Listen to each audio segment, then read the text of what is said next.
We all googled the ending of Orb explained, right? Hello everyone, my name is but I go by Local Small Cat here on YouTube, and I love Orb on the Movements of the Earth. I watched it for the first time a few months ago, and it quickly became one of my favorite anime series of all time. The more I watched, the more I was in awe of how brilliant the storytelling was. Episode 23 is one of my absolute favorite TV episodes I've ever seen in my life, anime or not. By the end, I was bawling. It left me speechless. I would give both of my toes to watch it for the first time again, and then I got to the last two episodes.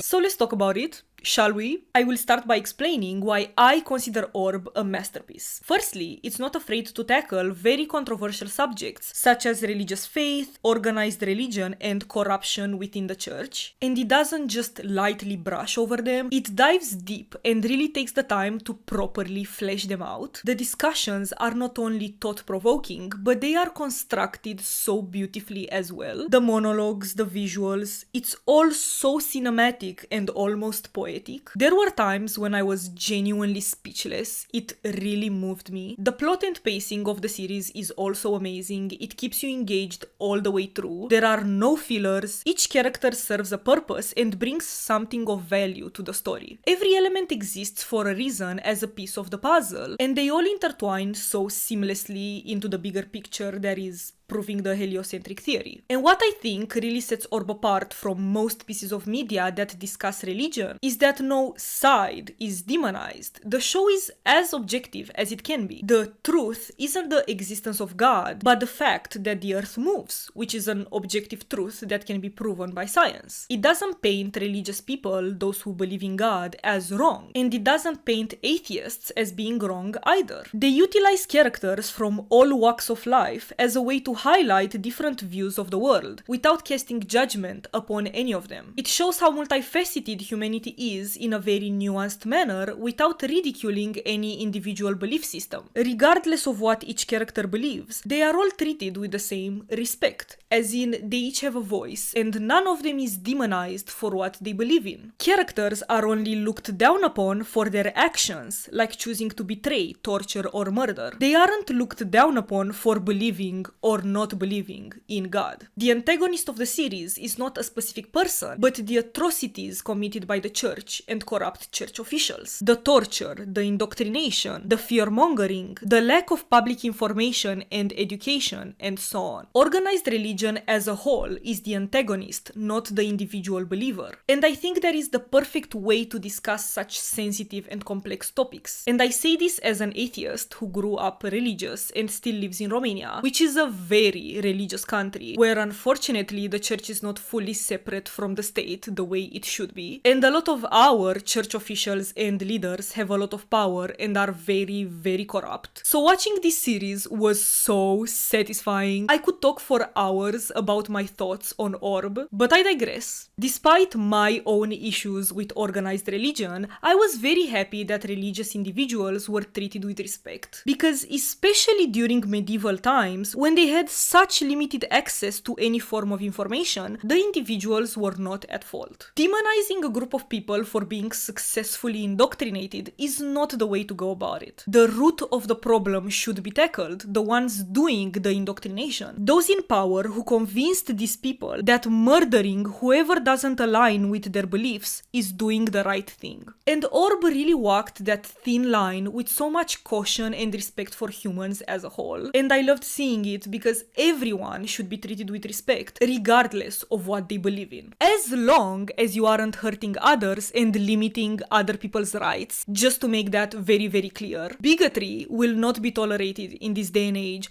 or on this channel. Separation of church and state. From here on, I will spoil literally the entire series, so do yourself a favor and watch it if you haven't already. You can either stop after episode 23, which is what I would personally recommend, or you can watch it all the way through to the end, and then you can be just as perplexed by the ending as I was, and you can come back here and watch the rest of this video. I'll see you then. Now, let's talk about why the ending is bad. First of all, let's go over the timeline. Rafal died in early 50th century, somewhere in the Kingdom of P. 10 years later, Oxy's story begins. Then we have another time jump of 25 years, when Draka's story begins. Okay? We're all on the same page. Then Albert's story begins in the year 1468 in Poland, and he is 23 years old. This time, the country and year is mentioned. Keep that in mind. When I searched for Orb Ending Explained on Google, a discussion thread between some manga readers came up where they were discussing alternate universes. Now, I want to make one thing very clear. Here, in this video, I am discussing the anime, which is a completely separate piece of media from the manga. I personally don't like judging anime series based on things that are canonically only in the manga, because a good TV series should make sense as a completely separate entity from the original source material. The manga is the manga, the anime is the anime. A good anime will feel and be complete. You should be able to completely understand the plot even if you didn't read the manga. That's what a good anime should be. And I will always discuss the series based on the series alone, unless I specifically compare it to the manga or the source material. So, the two issues that confused me as an anime watcher were: 1. The timeline inconsistencies surrounding the years and the order in which the events occurred, and 2. Clearly the biggest inconsistency of the entire series, Rafal's character.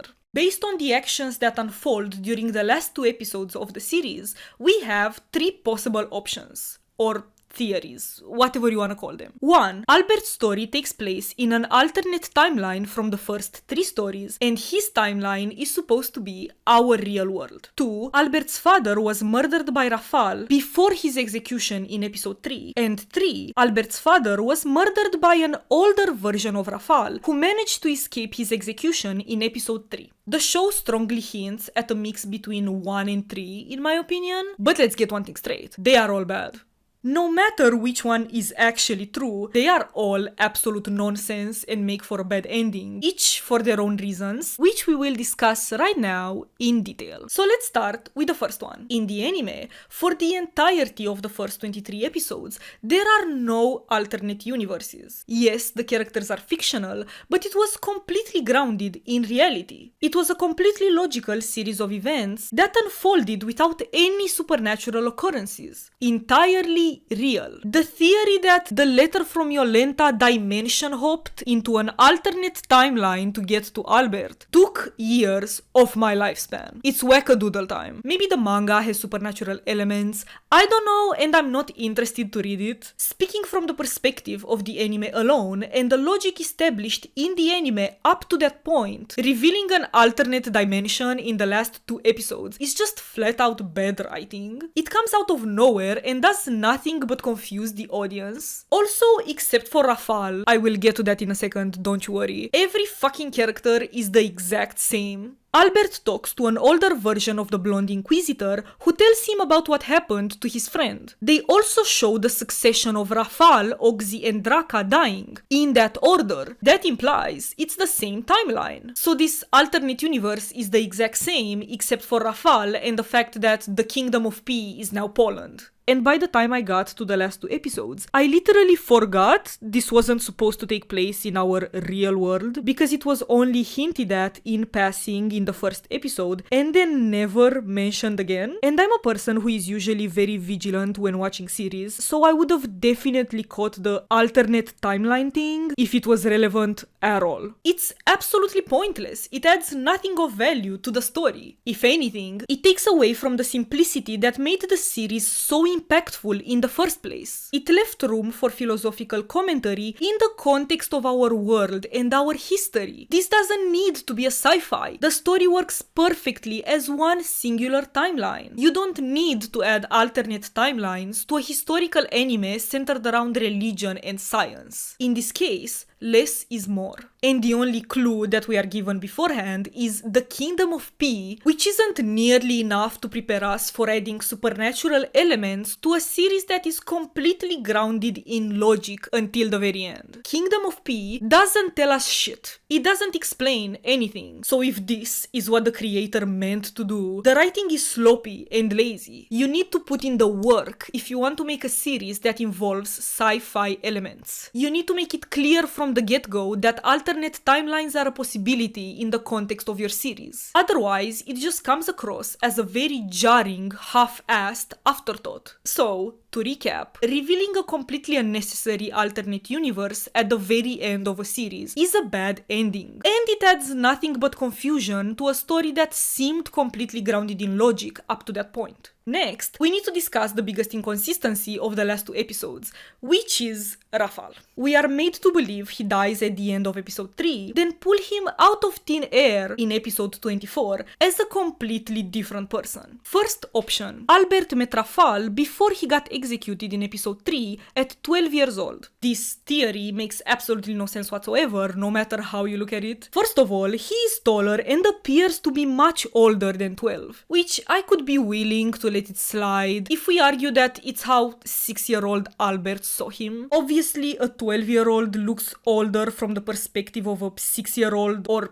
8-year-old or however old he is. He's a little kid. But that's me giving it the benefit of the doubt. I'm being a bit too generous. He's clearly not 12 years old. Furthermore, in the first 3 episodes, he barely had time to hide the letter in the stone chest before being arrested by Novak. The events of the first 3 episodes happen very quickly, and this whole other secret life he was living would come out of nowhere and would make no sense logistically. Also, morally speaking, 12-year-old Rafal resorting to murder would be extremely out of character. And timeline-wise, if he was 12 during the murder, 23-year-old Albert would be contemporary to Oxy and Badeni's story, meaning he would hear the letter 25 years before it was written. So this theory flies out the window. It's simply impossible. It doesn't match up at all with the first 3 episodes. This is clearly not 12-year-old Rafal. And it's one thing to say the letter dimension hopped, but claiming it time traveled as well would be taking it too far. I even saw someone say that it's not actually Rafal,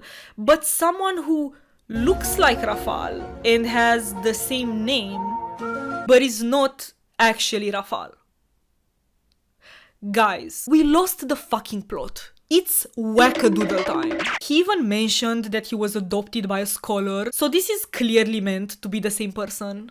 Like, come on. Unless this is an alternate timeline in which Rafal wasn't adopted by Potocki, but by a different scholar who isn't mentioned by name or shown to us at all, which would make this ending even more convoluted and stupid. That leads me to the second option, which is in my opinion what the show is heavily hinting at, and that is Rafal escaped his execution and met Albert afterwards when he is much older than 12. According to my calculations, I will put them on screen in case you are interested. Rafal would be around 30 years old in this scenario. Does he look 30? Personally, I would give him around 20 years, but this is still more believable than 12. This theory could explain a few things, such as why he is older, him being part of a secret society. He mentions his social standing, and that with the right political moves, suppression can be easily avoided. What political moves would a 12-year-old be capable of? What social standing does a 12-year-old have? Him being 30 makes much more sense in this context.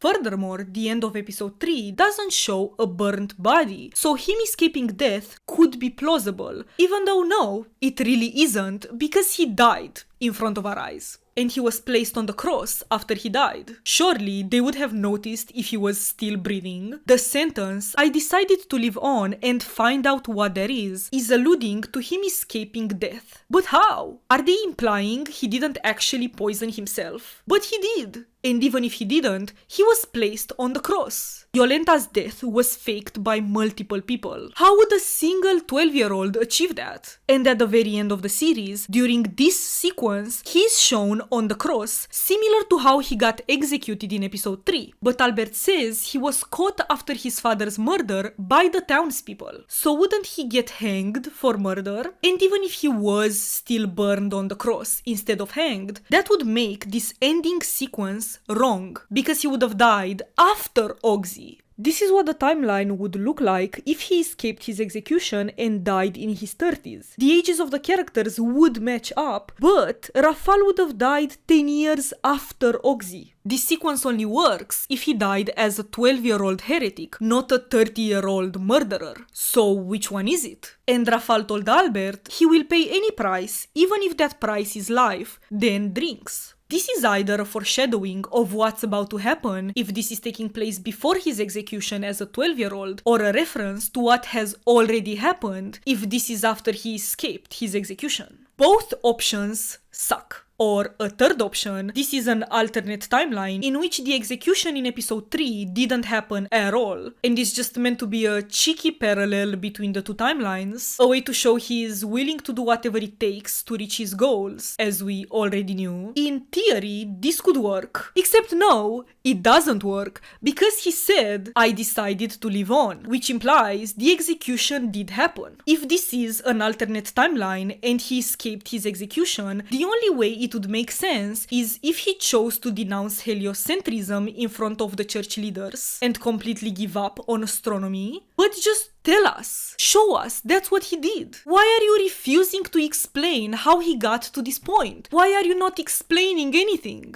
And wait, actually, that also is a contradiction because, as I previously said, if he died in his 30s as a murderer, then this succession is wrong because he would have died after Oxy. So not even option 4 makes sense. Also, him drinking the water was a reference to the poison he drank, and if he denounced heliocentrism, he wouldn't have gotten to the point of drinking. And an alternate universe in which he chose to denounce heliocentrism in order to escape death would completely erase his sacrifice, which was so impactful and essential to the story. It's all about their self-sacrifice, the willingness to give their own lives in order to better humanity as a whole. What are they trying to imply? That in the real world, Rafal is actually a coward and a murderer, literally stripping away all his dignity for a lukewarm attempt at a plot twist. And why does he look alive on the cross when he died in the cellar after poisoning himself? This makes no sense. So regardless of which option it is, it doesn't add up.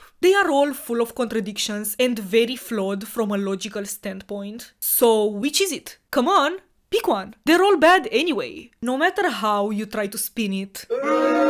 The writing is atrocious. Whether it is an alternate universe Rafal or the same Rafal 20 years in the future, it's still shit. Rafal should have died in episode 3 and stay dead. Bringing him back as an illusion created by Novak's mind before he died was the cherry on top. The writing was spectacular. It was the perfect way to tie it all up. That should have been the last time we saw Rafal. At that point, he was a perfectly written character, at least in my opinion. Revealing that he actually managed to escape his death is a cheap and lazy writing gimmick that is present in so many pieces of media and that I have always hated. It completely ruins what could have been such an impactful and well-written death. The trope of bringing characters back from the dead simply for shock value is a plague. I can feel my blood pressure rising just speaking about it. It's terrible writing, especially in a series where the deaths of the main characters were the most impactful and essential element of the whole story. It was all about their self-sacrifice. And what I hate even more than that stupid trope is not having the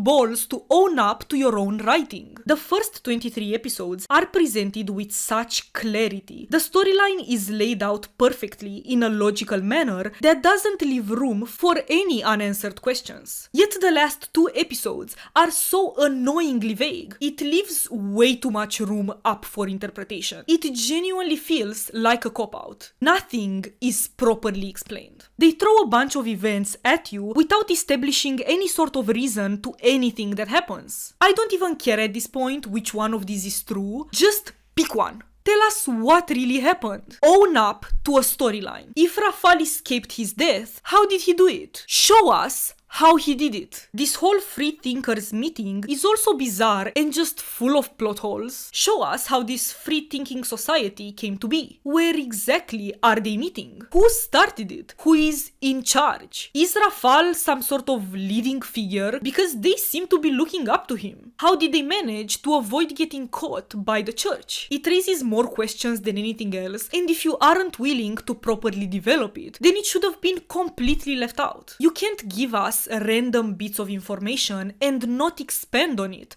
It's just sloppy. Giving us a lazy, underdeveloped plot that goes against everything we believed so far is not a good ending. I honestly felt like the last 2 episodes were created by completely different people from the rest of the series. I don't understand how you can create such an amazing series and fuck up so majorly in the last 2 episodes. Just the last 2? It honestly reminds me of Dexter, another series that is absolutely incredible but is infamous for having one of the worst endings of all time. Maybe the series deviated from the manga and they tried to add elements from the manga at the very end and it just didn't match the rest of the plot. It just doesn't add up at all. I don't know what the hell happened. But one thing I can say for sure, and I'm sure many of you who also only watched the anime and didn't read the manga can also say, is that those 2 episodes were bad. No matter how it got to this point, the truth of the matter is the ending is bad. Maybe a manga reader will enjoy it, but if you only watch the anime, you probably won't. And that shouldn't be the case. You should be able to fully enjoy a series without reading the source material. Otherwise, what's the fucking point of making the anime?